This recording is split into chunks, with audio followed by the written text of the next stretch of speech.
안녕하세요. 오늘도 사연 살롱을 찾아주셔서 감사합니다. 저는 불과 며칠 전 폐륜을 저지른 40대 여성입니다. 정확하게는 제가 한 행동이 폐륜이라는 말을 들었는데요. 저는 제가 한 행동이 폐륜이라고 생각하진 않았어요.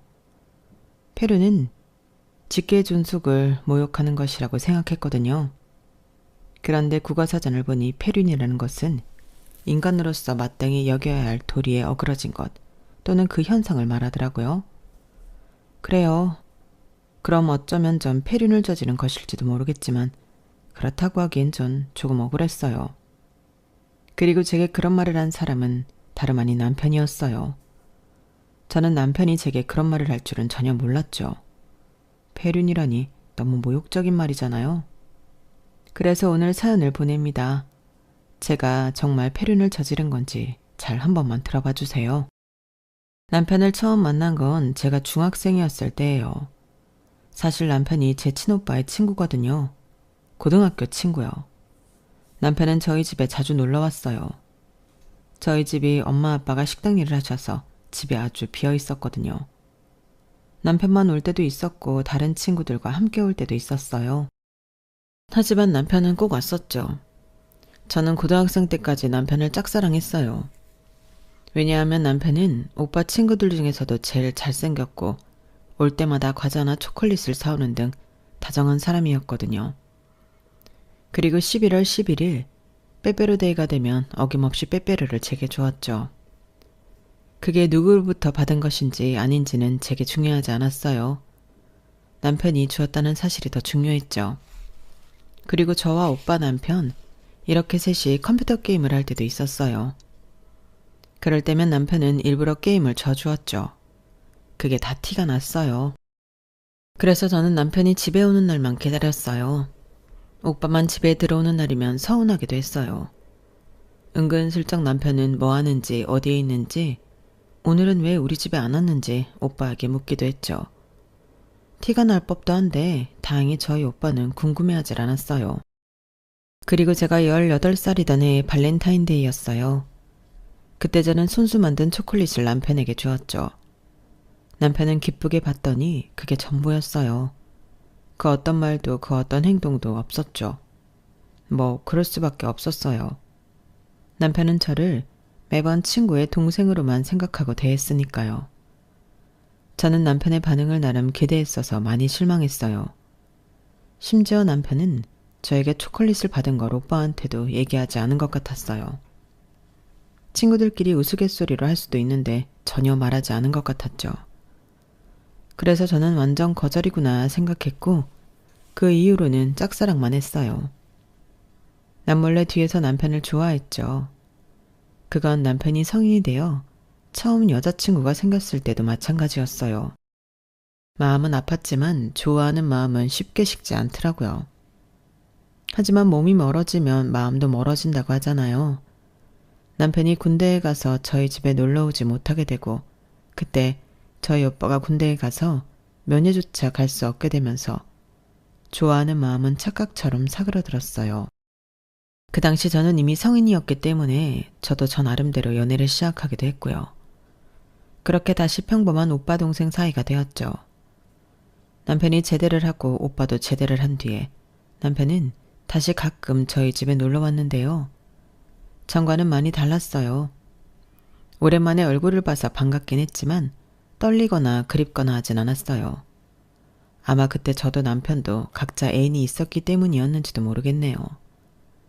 그래서 서로 연애 상담도 해주고 연애 코치도 해주고 그랬어요. 그런 저희 부부가 어떻게 연애를 하게 되었는지 아세요? 저희가 각자 애인과 헤어진 거예요. 날짜가 이틀 사흘밖에 차이가 나지 않았어요. 남편도 저도 이별의 슬픔에서 좀처럼 벗어날 수가 없었죠. 그래서 각자 친구들과 함께 술을 왕창 마셨어요. 매일 취해서 각자의 집에 들어갔죠. 그러다 저희 오빠가 저와 남편을 한자리에 불렀어요. 헤어진 사람들끼리 서로 위로하도록 해. 서로 이야기도 들어주고, 그리고 오늘부로 깨끗하게 있는 거야. 이거 마시고 앞으로 술 안 마시는 거다. 자, 수진아. 이거 오빠 카드니까 계산하고. 그럼 난 간다. 헤어진 사람들끼리 위로주라니 저의 오빠다운 생각이었어요. 그런데 본인은 왜 자리를 피하는지 저는 그 당시에도 알 수 없었죠. 아무튼 저희는 별 대화 없이 계속 술만 마셨어요. 그러다 소주를 3병쯤 비어갔을 때 남편이 입을 열더군요. 여자친구에 대한 이야기를 했어요. 얼마나 사랑했는지 얼마나 그리운지 이야기하기도 했고요. 그리고 모두 자기 잘못이라며 자책했어요. 내가 너무 외롭게 한 걸까? 내가 너무 이기적이었나? 이런 식으로 말이에요. 그래서 저도 얘기했어요. 남자친구에 대해서, 그와 했던 연애에 대해서, 헤어짐에 대해서 얘기했죠. 그리고 저도 자책했어요. 내가 너무 귀찮게 군 걸까? 내가 너무 다그친 걸까? 이러면서요. 그러니까 제 이야기를 경청하던 남편이 뭐라고 했는지 아세요? 그게 아니야. 그게 아니야, 수진아. 네가 잘못한 게 아니야. 분명 그 남자가 그놈이 잘못한 것도 있을 거야. 그래서 울었어? 매일 울었다고? 에이, 이놈 다리를 분질러 버릴까 보다. 우리 착한 동생 눈에 눈물을 흘리게 하다니. 나도 울었냐고? 나도 울었지. 나도 그랬지. 그래서 저는 남편이 했던 것처럼 남편의 편을 들면서 남편의 전 여자친구를 욕했어요. 그러자 남편이 씩 웃으면서 제 머리를 쓰다듬더라고요. 그 순간 저는 잊었던 감정이 올라왔어요. 목 끝까지 올라와 눈물이 글썽글썽 맺히더라고요. 나는 안 그럴 수 있는데. 나는 오빠랑 만나면 오빠 전 여자친구처럼 그렇게 안 할 자신 있는데. 내가 더 잘해줄 수 있는데. 제가 그렇게 말하니까 남편은 당황해서 아무 말도 못하더라고요. 그래서 저는 남편이 했던 것처럼 남편의 머리를 쓰다듬었어요. 남편을 만진 건 그때가 처음이었어요. 사소하게 우연히 닿은 적은 있어도 제 의지대로 해서 닿았던 적은 한 번도 없었거든요. 역시 술이 무서워요. 안 그런가요? 그리고 저희는 술을 다시 마시기 시작했고 남편이 저를 집에 데려다 주면서 헤어졌어요. 그리고 다음 날이 되었죠. 다음 날 남편은 저에게 전화해 데이트를 신청했어요. 그래서 처음으로 남편과 단둘이 식사를 했고 영화도 봤고 커피도 마셨어요. 그러면서 수없이 많은 이야기를 했죠. 이번엔 오빠 동생 사이로서 이야기한 게 아니었어요. 물론 전에도 연애 상담은 많이 했기 때문에 뭐 이런저런 이야기를 많이 했지만 그땐 뭐랄까 간질간질한 이야기를 많이 했어요. 이를테면 저는 그때 남편에게 처음으로 예쁘다는 말을 들었어요. 평소엔 대충 입고 만나다가 그날은 제가 멋을 좀 부렸거든요. 잘 뿌리지 않던 향수도 뿌리고요. 그래서 남편에게 그 소리를 듣고 무척 기뻤어요. 그리고 그뿐만 아니라 남편은 평소에도 저를 많이 챙겨주었지만 그날은 여자로서 저를 챙겨주었죠. 정말 데이트 같은 게 아니라 데이트였어요. 인도를 걸을 때 남편이 차도 쪽에 서 있는 것도 이전에 했던 행동인데 데이트라서 그런지 다르게 느껴졌죠. 그렇게 저녁이 되어 남편이 저를 데려다 주는데 정말 집에 가기 싫더라고요. 그래서 동네만 몇 바퀴를 걸었어요. 결국 더 걸을 수 없을 만큼 걷다가 집 앞에서 남편이 말하더라고요. 만나보자고요. 저만 좋다면요. 그래서 세차게 고개를 끄덕이다가 덜컥 남편에게 안겼고 서로 얼굴을 마주보며 웃었어요. 그 기억은 정말 오랫동안 제게 남아있어요. 행복하고 따뜻한 기억으로 말이에요. 그렇게 저희는 3년을 연애했고 결혼을 약속했어요. 아, 저희 오빠가 저희 부부의 연애 소식을 듣고 어떤 반응을 보였는지 궁금하신가요? 저희 오빠는 맨 처음에 믿지 않았어요. 오늘이 만우절이야? 그런 말을 하면서 믿지 않았죠. 그러더니 나중엔 저희가 장난을 치고 있는 게 아니라는 것을 알고서 무척 놀랐어요. 대체 언제부터 그런 마음을 가지고 있었냐고 저한테도 남편에게도 다그쳤죠. 그래서 제가 중학생 때부터 짝사랑했다고 말했어요. 그러니까 오빠가 적은 가까운 데 있다더니 그랬죠. 배신감이 가득 찬 눈으로 저희를 보기도 했어요. 하지만 그런 것들은 모두 장난이었어요. 오빠는 그 이후 저에게 자기가 제일 인정하고 부럽기도 한 친구라고 남편을 소개했죠. 그러면서 남편에게는 너라면 우리 수진이 맡길 수 있다고 말했어요. 싸울 땐 싸우더라도 절대 헤어지지 말라고 말하더니 나중엔 우스갯소리로 남편에게 앞으로 형님이라고 부르라고 하더라고요. 그리고 그 이후로 오빠는 저희 부부의 커플의 최고의 지지자였어요. 저희 커플은 오빠를 봐서라도 잘 다투지 않았고 다투더라도 큰 싸움으로 번지지 않았어요. 그리고 만에 하나 싸우더라도 중간에 있는 오빠 덕분에 잘 풀 수 있었죠. 그런 걸 생각하면 오빠한테 참 고마워요. 제가 남편과 결혼까지 할 수 있었던 건 오빠의 덕이 컸어요. 그렇게 저희는 3년을 연애했고 동해바다 앞에서 조용히 남들 모르게 프로포즈를 받고 결혼 준비를 시작했어요. 결혼을 약속했을 때 저희 나이가 저는 26, 남편은 29이었어요. 그때 저는 고등학교를 졸업하고 내내 일했던 프랜차이즈 패스트푸드점의 매니저가 된 지 얼마 되지 않았어요. 그리고 남편은 증권사에 취직되어 빠르게 승진을 하고 있었죠. 결혼을 한다면 지금이 제격이었어요. 시기가 좋았어요. 더구나 저는 오랫동안 일을 해 모아놓은 돈이 있었기 때문에 결혼을 하는 건 더더욱 문제가 되지 않았어요. 그런데 말이에요. 저희의 결혼을 반대하는 사람들이 있었어요. 예상하셨을 수도 있지만 바로 저희 시댁이에요. 그 전에 제 가족 구성원에 대해서 말씀드릴게요. 저는 이남 이녀의 둘째로 태어났어요. 위로 오빠가 하나 있고 아래로 여동생 남동생이 있어요. 저희 부모님은 오랫동안 추어탕 가게를 하셨어요. 증조 외할머니부터 내려온 가게죠. 하지만 요새 누가 3대째라고 식당에 무조건 들어오나요? 리뷰나 별점을 찾아보지. 몇 대 손인지 몇 년째 가게를 운영 중인지가 중요한가요? 맞아요. 저희 부모님 가게는 그리 장사가 잘 되진 않아요. 오시는 분들이 계속 오시는 구조랄까요? 단골은 많으세요. 그리고 골목 안쪽에 위치해 있어서 찾고 싶어도 못 찾아오시는 경우도 있어요. 하지만 지금 있는 곳이 자릿세가 싸서 엄마가 이사는 하지 않으려고 하세요.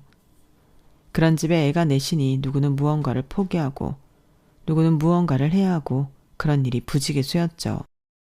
엄마 말에 의하면 원래 저희 가족 계획은 오빠와 저 딱 둘이었는데 세상 일이 마음대로 되나요? 아이가 계속 생긴 거예요. 그래서 결국 막내가 태어나고 저희 아빠는 정관수술을 하셔야 했어요. 어쩔 수 없었죠. 아무튼 빠듯한 집에 아이가 넷이니 누구는 무언가를 포기하고 누구는 무언가를 해야 했는데요. 저희 오빠는 아들이고 영특해서 공부를 잘했어요. 그래서 집안에서 저희 오빠를 밀어줬죠. 그러니 당연하게 저는 학업에서 밀려났어요. 저는 그렇게 공부를 잘하진 않았거든요. 늘 보통 정도로 했죠. 그렇게 저는 여자중학교에서 상업고등학교를 나와 졸업 후 프랜차이즈 패스트푸드점에서 아르바이트를 하다가 직원이 되고 매니저가 된 케이스예요. 저는 제 삶이 안타깝긴 했지만 어쩔 수 없다고 생각했어요. 그런데 때를 쓰면 된다는 걸 늦게 알았어요. 바로 제 여동생 이야기인데요. 제 여동생은 친구 따라 고등학교를 간다며 인문계를 간다고 때를 썼어요. 정말 단식투쟁도 하고 소리를 지르면서 화내고 울고불고 난리도 아니었어요. 그래서 결국 엄마가 져서 여동생은 인문계에 갔어요. 그리고 대학교도 가고 싶다고 때를 써서 그땐 단식투쟁도 뭐도 하지 않고 토정만 부렸는데 보내주더라고요. 물론 4년제는 아니고 전문대학교였지만요. 그게 어디예요? 그래서 저는 가끔 여동생이 우리 집은 너무 남아선호 사상이야 라고 말하며 남동생을 헐뜯을 때마다 기가 차요. 그런 말은 적어도 제가 해야 한다고 생각하거든요. 저는 아무것도 누리지 못했잖아요. 저도 친구들 따라 인문계 고등학교 가고 싶었고 갈 수 있는 성적이었어요. 대학도 가고 싶었고요. 그때밖에 할 수 없는 게 있잖아요. 청춘, 저도 그걸 느껴보고 싶었어요. 하지만 때를 쓰지 않으니 엄마는 제가 당연히 돈을 벌어올 거라고 생각하더라고요. 그래서 사남매 중에 오직 저만 20살부터 돈을 벌었고 그때부터 엄마한테 생활비를 줬어요. 생활비는 외할머니가 강요했어요. 너는 돈을 버니까 너라도 엄마한테 생활비를 줘라 이렇게 말씀하셨죠. 생각해보니 그때도 저는 떼를 쓰지 않았네요. 사람이 둔한 걸까요?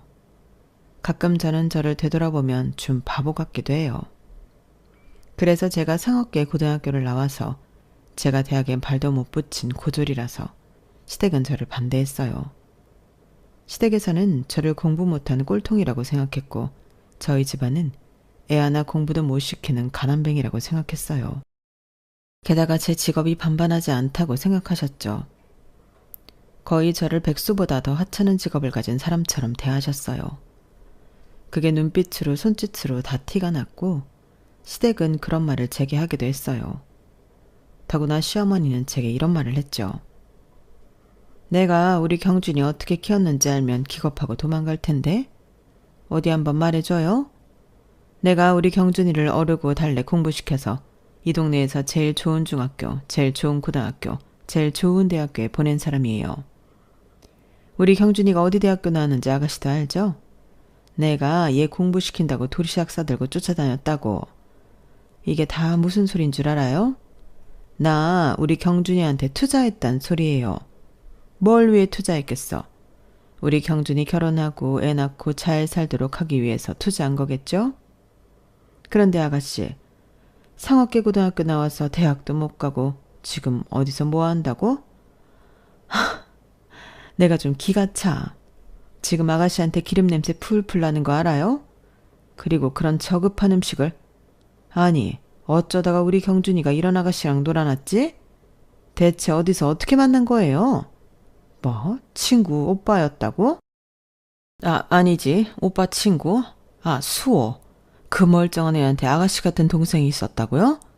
아니, 대체 수호 공부시킬 시간에 아가씨한테 뭐 했대? 하나 공부시키는 게 어렵지. 둘이고 셋이고 뭐가 어려워서. 나도 우리 경준이가 외동이지만 더 있었어도 우리 경준이만큼 해줬을 거라고. 내 말이 틀려요? 정말 웃기는 집이네. 전 그 말을 듣고 아무 말도 할 수 없었어요. 물론 조금 억울했지만요. 아니 그렇잖아요. 제가 공부를 안 하고 싶어서 안 했던 것도 아니고 집안 사정 눈치 보면서 행동했던 것뿐인데 이게 다 저의 잘못인가요? 오히려 제가 안쓰러워 보여야 하는 거 아니에요? 하지만 결국 전 울면서 시댁에서 나와 남편에게 향했어요. 남편에게 하소연을 하자 남편도 모르지 않았다는 듯이 굴더라고요. 그러면서 남편은 화를 냈어요. 가출을 했죠. 남편은 결혼한 오빠의 집에서 지냈어요. 새언니도 감사하게 남편에게 서재를 내주었죠. 그렇게 일주일 보름이 지나자 시댁에선 허락하겠다는 말이 나왔어요. 물론 다시 찾아뵈었을 때 시어머니나 시아버지는 저를 더 안 좋게 보셨어요. 저를 아들의 비행을 종용하는 여자로 보셨죠. 하지만 저와 남편은 일단 결혼을 하고 보자는 식이었어요. 결혼을 하면 순리적으로 다 해결될 거라고 믿었죠. 그래서 그런 시선도 다 괜찮았어요. 저희는 웃으면서 기쁘게 결혼을 맞이했어요. 그렇게 저는 남편과 결혼을 하게 되었어요. 하지만 저희의 예상과 다르게 결혼 생활은 그리 순탄하지 않았어요. 시댁에선 여전히 저를 한심하게 보셨어요. 시어머니와 시아버지 모두가 제가 일을 그만두길 바라셨죠. 매번 시댁에 찾아가면 그 말씀을 하셨어요. 언제까지 그 기름통에서 일할 거니? 그러면서 심지어 쪽팔린다는 말을 하기도 했죠. 그리고 매번 시부모님에게 그만하라고 하기도 지친 남편이 저에게 일을 그만두는 게 어떠냐고 말한 적이 있었어요. 자기 월급으로도 충분하지 않냐고요. 사실 맞아요. 그 당시에도 지금도 남편의 월급으로 충분히 먹고 살 수 있어요. 아이가 생겨도 문제는 없었죠. 하지만 저는 제 손으로 돈을 벌고 싶었어요. 남편에게만 의지하고 싶지 않았죠. 꼭 그렇게 되면 제가 고졸이어서 대학을 나오지 못해서 그런 선택을 한 것 같이 느껴졌어요. 그래서 더 싫었죠. 제가 그렇게 말하자 남편은 알겠다고는 했지만 좀 싫은 눈치였어요. 왜냐하면 제가 일을 그만두지 않은 한 시부모님은 계속 그런 말을 할 테니까요. 그리고 시어머니는 저희 집안을 질색하셨어요. 저희 시댁엔 제사가 없는데 저희 집엔 제사가 있거든요. 1년에 6번 제사를 지내요. 그래서 1년에 최소 6번은 저희 집까지 2시간 거리를 운전을 하고 가는데 그게 싫으신 거예요. 그리고 남편이 장보고 음식하는 것도 아닌데 그냥 남편은 다 차려진 제사상에 절만 몇 번 하는 것뿐인데 그것도 싫으신 거예요. 아니, 남편이 딸이면 저도 이해해요. 저도 저희 새언니 안쓰럽고 제 남동생이 아직도 장가를 못 가는데 저희 제사가 한몫한다고 생각해요. 하지만 저희 남편은 남자잖아요. 저희 집, 저희 남편한테 음식하라는 소리 안 해요. 나르라고도 안 해요. 남편은 정말 차려진 제사상에 몇 번 절하고 저희 아빠랑 술 한잔하고 알딸딸하게 취해서 잠만 자요. 본인도 별로 힘든 것 같지도 않고요. 그런데 꼭 시어머니는 저희 집에 갔다가 시댁에 들리면 꼭 한 소리를 하세요. 너희 집은 제사 안 없앤다니? 우리 아들 고생하게 뭐 하는 거니? 그 2시간 운전하고 어른들 앞에서 하하호호 하는 게 얼마나 힘든데. 설마 음식도 하라고 시키는 거 아니지? 우리 애가 착해서 하라면 하는 애란 말이야. 아니, 너도 생각을 해봐라. 내가 곱게 키운 아들 거기서 고생하는 걸 생각하면 속이 안 뒤집히겠니? 너희 집은 종갓집도 아닌데 뭔 그렇게 제사가 많다니? 참 생각 없고 고생스러운 집이다. 앞으로 우리 애 데려가지 마. 정말 시어머니의 아들 사랑은 가관이에요. 하지만 제사는 나름 미안한 마음도 있어서 그럴 땐 시댁에 가면 군소리 없이 하라는 걸 하긴 했어요. 과일 깎아오라면 깎아오고 식사 준비하라면 준비하고 다가 내어오라면 내어오고 그랬죠. 뭐 그래도 저희 시부모님은 여전히 저를 탐탁치 않게 생각했지만요. 그리고 그래서 그런지 시부모님은 저를 가족 잔치에 데려가질 않았어요. 예를 들면 사촌 누구 결혼식이나 돌잔치 이런 행사 말이에요. 그래서 서운한 마음에 친구들에게 말하니 친구들은 그런 좋은 시댁이 어디 있냐고 속없이 그런 말을 하더라고요. 저희 시댁이 저를 배려하는 거 아니냐면서요. 하지만 그럴 리가 있나요? 저는 처음부터 알았어요. 저희 남편에게 저는 두고 오라고 재차 말하는 시부모님을 보면서 저는 알았어요. 제가 쪽팔려서 시부모님은 저를 가족 행사에 데려가지 않을 거란 사실을요. 그리고 그건 2년 전 시이모 칠순잔치 때 정확히 알 수 있었죠. 2년 전 시이모 칠순잔치가 있었어요. 그때도 시어머니는 저에게 시이모 칠순잔치가 이번 주에 있다는 말 하지 않았죠. 하지만 언제나 그렇듯 남편은 제게 말했고 저는 이번엔 가겠다고 말했어요. 그러자 시어머니와 시아버지는 극구 말리셨어요. 제가 그때 시이모 칠순잔치에 가려면 일을 빼야 했어요. 그날 근무를 해야 했어서요. 시어머니는 그걸 알고 옳았구나. 네가 좋아하는 일이나 하라고 말했죠. 시아버지도 그러셨고요. 그래서 저는 그 자리에서 사장님께 전화해 일을 뺐어요. 그리고 행사에 참여했죠. 결혼을 하고 처음으로 시댁 행사에 가본 거였어요. 저희 남편 차를 타고 이동했는데 시부모님이 불편한 기색을 여실히 드러내고 있었죠. 그래서 일부러 사근사근하게 시부모님을 대했어요. 시부모님의 반응이 떨떠름해도 무시했죠. 그리고 연 회장 앞에서 차를 정차하고 남편을 제외한 3사람이 내렸는데 시어머니가 그제서 제 옷을 보시고 한 소리 하시는 거예요. 너는 식구들 다 모이는 자리에서 이 옷이 뭐냐? 최소한 샤넬은 입어야지. 샤넬이 없어? 아니, 어떻게 샤넬이 없니? 사람이 장소에 맞게 옷을 입어야지. 이 옷 브랜드이긴 한 거니? 어디 시장에서 사 입은 거 아니야? 내가 진짜 이런 것까지 신경 써야 하니? 아니, 식구들 다 모이는 자리에서 면안석에 이게 뭐니? 넌 대체 어디서부터 어디까지 가르치고 말해줘야 하는 거야? 사실 제 옷 보세이긴 했어도 가격이 꽤 나가는 옷이었거든요. 단정하기도 하고요. 그런데 샤넬을 들먹이며 말씀하시니 초라해지더라고요. 저도 제 나름대로 신경 쓴 건데 속상하기도 하고요. 그래서 남편이 오기 전까지 신나게 혼났어요. 그리고 시어머니는 연회장에 들어가기 전에 저를 슬쩍 부르셨어요. 창피하고 부끄러우니까 우리한테 멀리 떨어져 있어. 그리고 무식해 보이니까 말은 최대한 아끼고. 어디서 무슨 일 하냐고 묻거든 그냥 없다고 집에서 논다고 해라. 그리고 저기 현금 인출기 가서 돈 200만 원만 뽑아와. 꼭 네 통장으로. 우리 아들 통장 말고. 우리 아들은 할 필요 없고 너만 하면 된다. 어디 돈 좀 번다더니 한번 보자. 알겠니? 결국 저는 제 통장에서 현금 200만 원을 인출해 시이모님께 드렸어요. 시이모님은 좋아하시면서 저를 보고 누구냐고 하시더라고요. 그래서 당황했어요. 치매가 있으신 건가 싶었는데 정말 저를 기억하지 못하는 거더라고요. 하기사 결혼하고 15년 만에 시댁 잔치에 간 거니 기억하지 못할 만도 하죠. 이상한 일도 아니죠. 전 좀 씁쓸하더라고요. 그리고 저도 시댁 식구들이 누구인지 모르겠더군요. 참, 이게 무슨 상황인지. 초대받지 않은 손님이 된 기분이었어요. 그리고 저에게 누군가 하는 일이 뭔지 물어봤는데 저는 저도 모르게 당황한 거예요. 그래서 저기서 시어머니가 달려와 며느리는 아들이 잘 벌어서 집에서 논다고 말했어요. 그러면서 애는 참 복받은 애라고 그러더군요. 그런 뒤에 저는 연회장 저 끝으로 밀려가 조카들 사이에 앉아 아무 말 없이 식사만 하고 왔어요. 정말 비참하죠. 저는 속으로 이런 생각을 하면 안 되지만 차라리 남편이 고아인 게 낫지 않을까 생각했네요. 저희 시댁은 그 정도로 저를 인정하고 있지 않아요. 이럴 거면 차라리 결혼을 하지 않았어야 했다고 그런 생각이 들지만 이미 늦은 거 아니겠어요? 애들이 벌써 중학생인데요. 그래서 저만 참으면 그만이라고 생각하고 참았네요. 그런데 큰일이 발생했어요. 저희 오빠가, 하나뿐인 저희 오빠가 하늘의 별이 되었어요. 사인은 오토바이 사고로 인한 즉사, 말뿐인데도 너무 잔혹하지 않나요?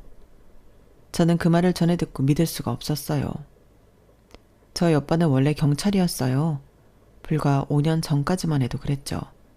하지만 6년 전인가요? 고위 공무원 아들이 음주운전에 걸렸어요.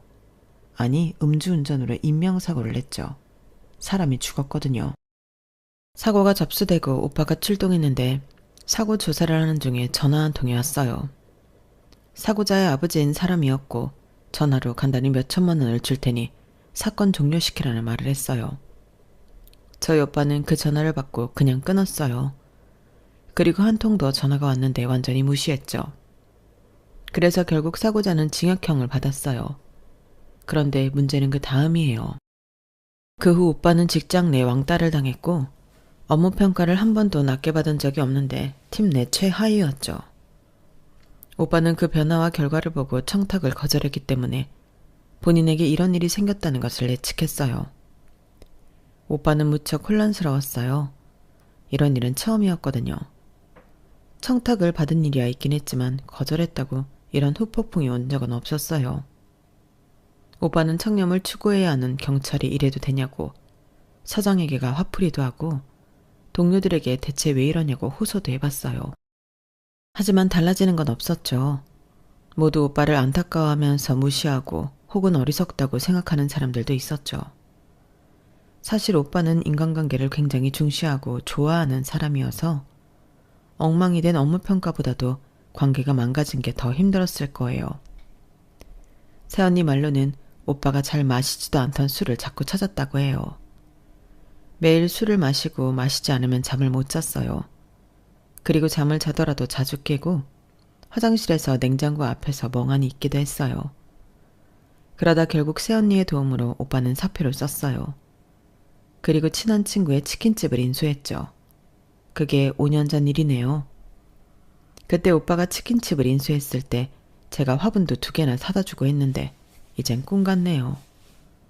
오빠는 배달을 하다 무리하게 차선을 바꾸는 차량에 치여서 가드레일을 온몸으로 받고 그 자리에서 사망했어요. 뼈라는 뼈가 다 부서져 있었죠. 새언니는 오빠의 시체를 보고 오열했어요. 얼굴을 알아보지 못하겠더군요. 그리고 오빠에겐 꽃같은 2딸, 올해로 20살 고등학교 2학년이 된 2딸이 있어요. 제 조카도 오빠의 마지막 모습을 보고 울다가 둘째는 실신했네요. 아마 오빠는 쉽게 눈을 감지 못했을 거예요. 그걸 생각하면 마음이 참 아파요. 그리고 오빠의 친한 친구인 저희 남편도 오빠의 죽음을 믿을 수 없어 했어요. 저 없는 곳에서 많이 울었는지 눈이 시뻘개져서는 아무 말도 안 하더라고요. 제 앞에서는 참더라고요. 그리고 묵묵히 저희 가족을 지켜주더라고요. 그리고 첫째 날 늦은 저녁, 조문객이 거의 나가고 남편과 늦은 저녁을 먹었어요. 그러면서 소주 한 잔을 했어요. 남편이 많이 피곤하지 하면서 소주를 건네더라고요. 저도 너무 슬프고 피곤해서 한 잔 마셨어요. 한 잔, 두 잔 마시면서 저희 부부는 오빠를 추억했어요. 우리 만난다고 했을 때 수호가 나 때린 거 사실 진짜 아팠다. 그 자식이 진심으로 때리더라고. 그래도 자기 동생이라고. 당신은 모르겠지만 엄청 배신감 들었다고 나한테 술 취해서 말한 적도 있어. 내가 자기 동생 도둑질했다면서. 수호가 당신 엄청 아꼈어. 결혼식 때 축사하면서도 울었잖아. 다 걔 우는 거 처음 봤다. 당신은 본 적 있어? 저도 그때가 마지막이었어요. 오빠가 우는 거 말이에요. 그 생각에 제가 울자 남편이 휴지를 건네줬어요. 수호가 당신을 아끼기도 했지만 무척 미안해한 것도 알아? 자기가 첫째고 아들이라 다 자기만 챙기고 서포트해줘서 자기는 경찰도 되고 그랬다고. 당신이 지금 하는 일 하는 거 자랑스럽고 대견하면서도 미안해했어. 그래서 당신이 우리 집에서 겪은 수모, 수호도 알고 나 무척 미워했다. 너한테 시집 보내는 게 아니었다면서. 내가 중간 역할 못한 거라면서. 사실 다 맞지. 내가 당신을 못 지킨 게 맞지. 그때 순순히 인정하고 미안했다고 했어야 했는데 그때 자존심이 상해서 욱했거든. 그게 지금 생각나네, 미안하게. 생각해보면 걘 우리한테 늘 든든한 지원군이었어. 그렇지. 참, 그렇게 생각하니까 공허하네. 그지? 맞아요. 오빠는 늘 저희 부부의 든든한 지원군이자 지지자였어요. 남편이 말하니 그때가 생각나네요. 저희 결혼식 때 오빠에게 축사를 부탁했어요.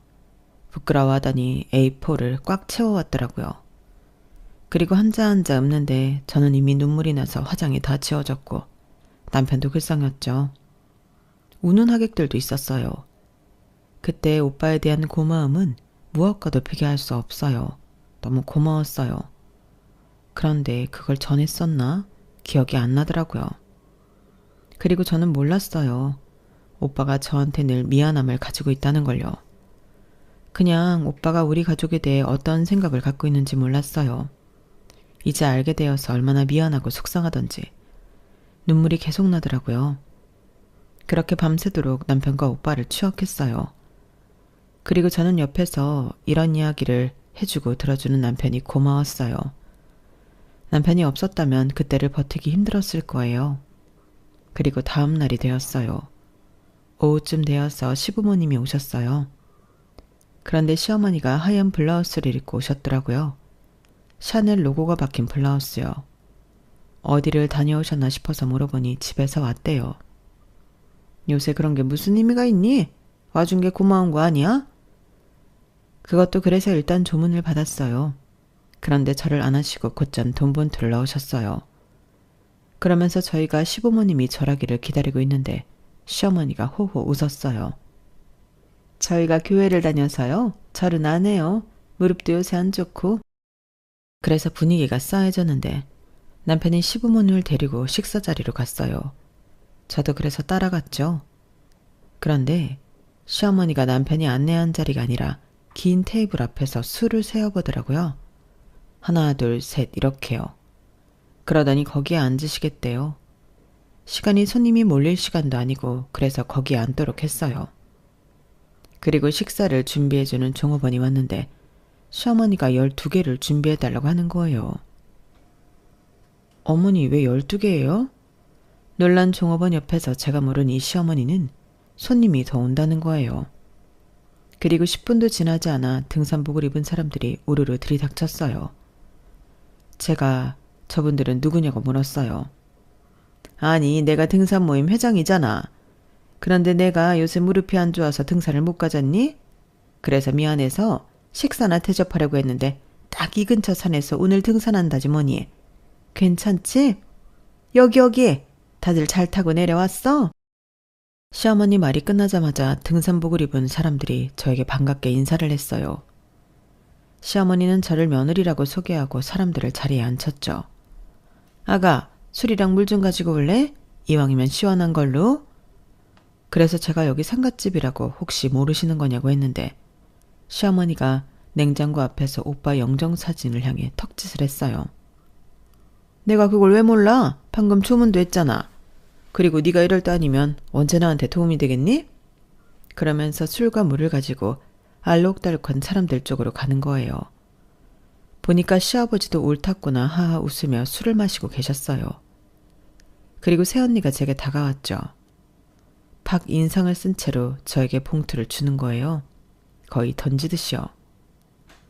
봉투는 시어머니가 조이한 봉투였어요.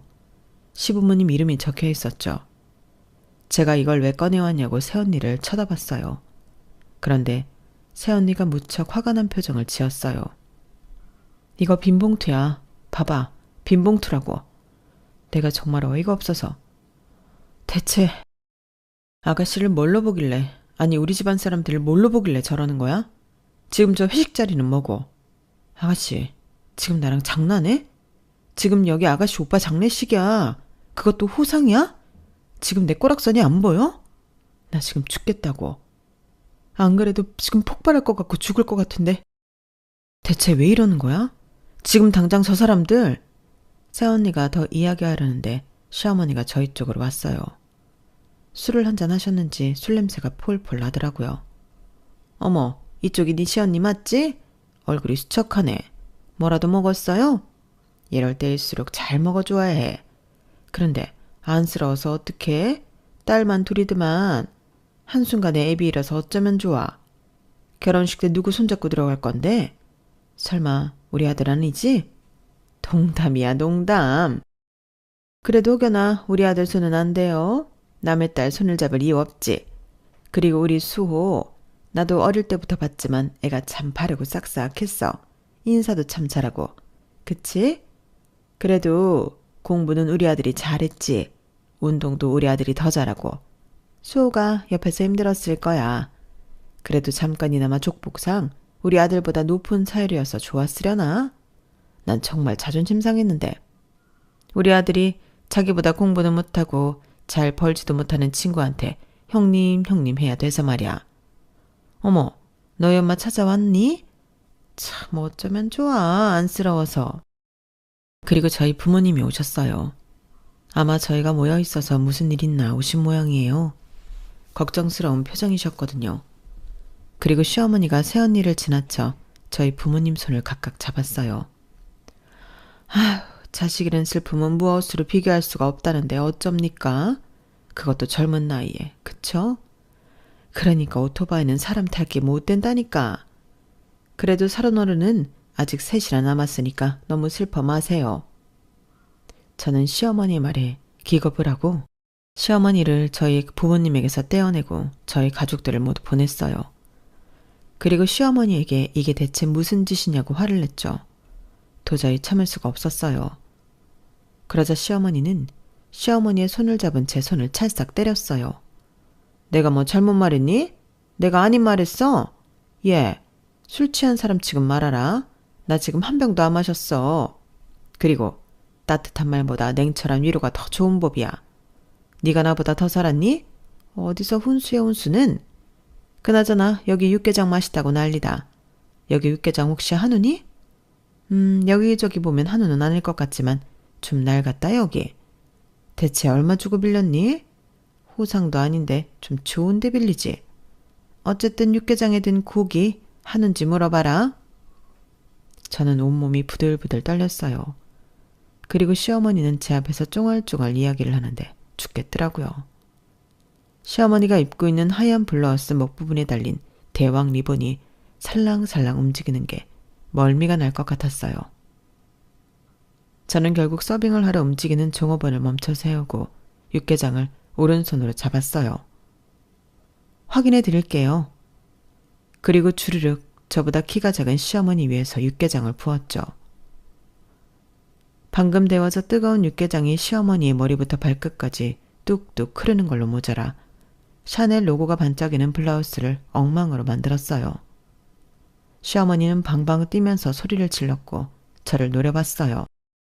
미친 거야? 지금 대체 뭐 하는 짓이야? 아, 뜨거워. 너 정말 미친 거야? 시어머니가 미친 듯이 소리를 지르고 시아버지가 놀라서 시어머니에게 왔어요.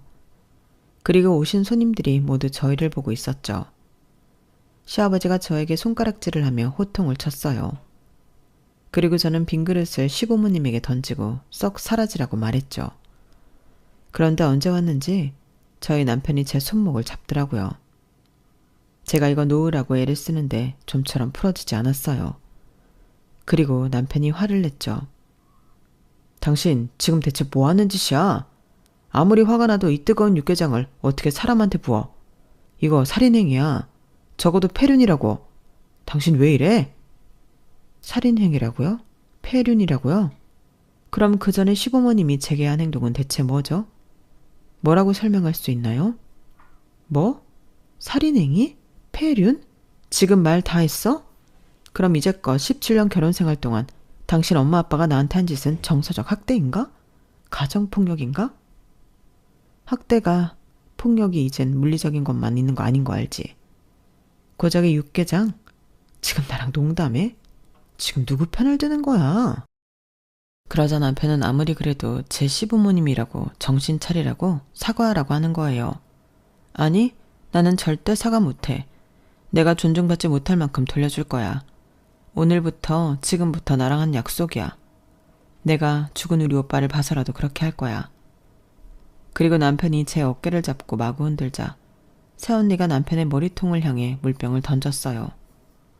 남편이 물병을 맞고 넘어졌고 시어머니가 놀라서 새언니에게 욕을 했어요. 새언니와 저희 부모님이 제 쪽으로 더 다가왔어요. 저희 아가씨 건들지 마세요. 지금부터 건드는 건 폭력으로 간주하겠습니다.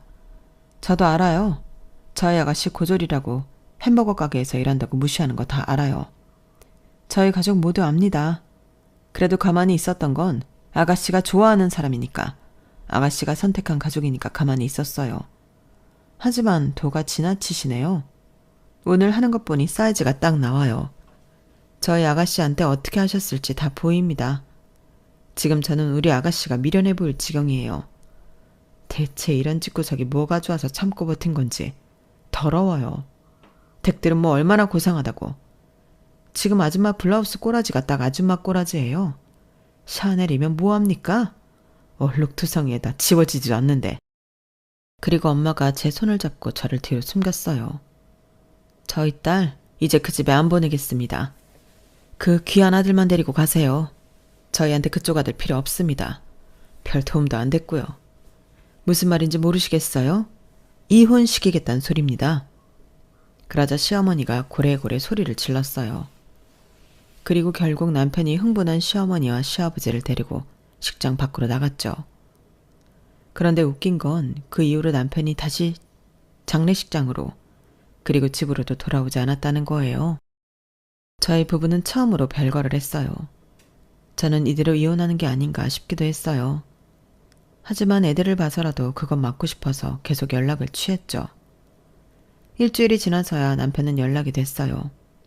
남편은 여전히 제 행동을 폐륜이라고 하더군요. 그래서 일단 사과했습니다. 화가 치밀어 충동적으로 한 행동은 맞으니까요. 그리고 저는 오목조목 제가 당한 수모를 말했어요. 그러자 남편은 말이 없더군요. 그래서 저도 사과를 받고 싶다고 말했어요. 그러자 남편은 자리를 만들겠다고 했죠. 하지만 자리가 만들어지자 시어머니는 덜컥 화를 냈어요. 그 블라우스가 도대체 얼마짜리인 줄은 아니? 이제 다시 구하기도 어려운 디자인이라고. 그리고 내 지인들 앞에서는 나를 욕보였다. 며느리라는 내가 도움은 못할 망정 이게 뭐냐? 그러면서 사과를 받고 싶다고? 역정을 내는 시어머니 앞에서 전 더 이상 사과받고 싶지 않았어요. 그래서 저는 일어나 이혼 서류를 내밀었어요. 그렇다면 이혼하겠습니다. 저는 도저히 어머니랑 가족관계 못하겠습니다.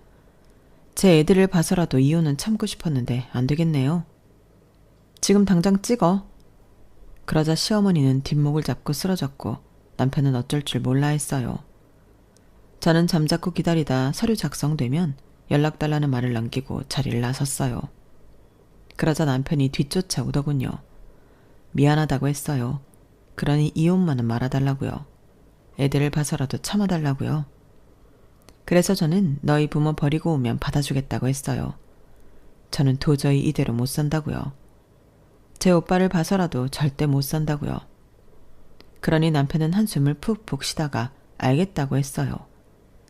자리로 돌아가 시어머니와 무슨 말을 하다가 제게 왔어요. 그리고 시어머니가 뒤따라왔죠. 경준아, 이게 무슨 말이냐? 나를 버리고 쟤를 따라간다고? 이 엄마를 버리고? 남편은 시어머니의 손을 뿌리쳤어요. 그리고 차문을 열었죠. 저도 알아요. 애들 엄마가 어떤 마음으로 그런 짓을 했는지. 폐륜이란 말을 쓰면서도 목에 뭐가 걸렸어요. 하지만 어머니 마음은 도무지 모르겠어요. 그리고 시어머니가 저희가 올라탄 차를 막 두드리는데 마음이 안 좋긴 했지만 속은 시원했어요. 그렇게 저희 부부는 집으로 돌아왔고 남편에게 정말 괜찮냐고 물었어요. 여전히 당신이 잘한 거라고 생각하지 않아. 하지만 이유는 충분히 납득이 가니까. 내가 바로 옆에서 지켜봤잖아. 중간 역할 제대로 하지 못한 내 탓도 끄다고 생각해. 그리고 무엇보다 애들 생각해야지. 아빠 없는 애들로 만들고 싶진 않아. 그러면서 남편은 앞으로 시부모님 볼 일은 없을 거라고 약속했어요. 그리고 저번 명절 저희는 정말 시댁에 가지 않았어요. 친정에만 가고 나머지 휴일엔 가족여행을 갔어요. 아직 완전하진 않지만 균형을 잡는 중이에요. 저는 저를 어리버리로 생각한 시댁을 버린 것만으로도 만족해요. 그리고 제 가족이 앞으로 행복을 찾을 수 있다고 믿고 자신도 있고요. 여기까지가 저의 사연입니다. 여러분들은 저의 행동을 어떻게 생각하시나요? 제 사연 들어주셔서 감사합니다.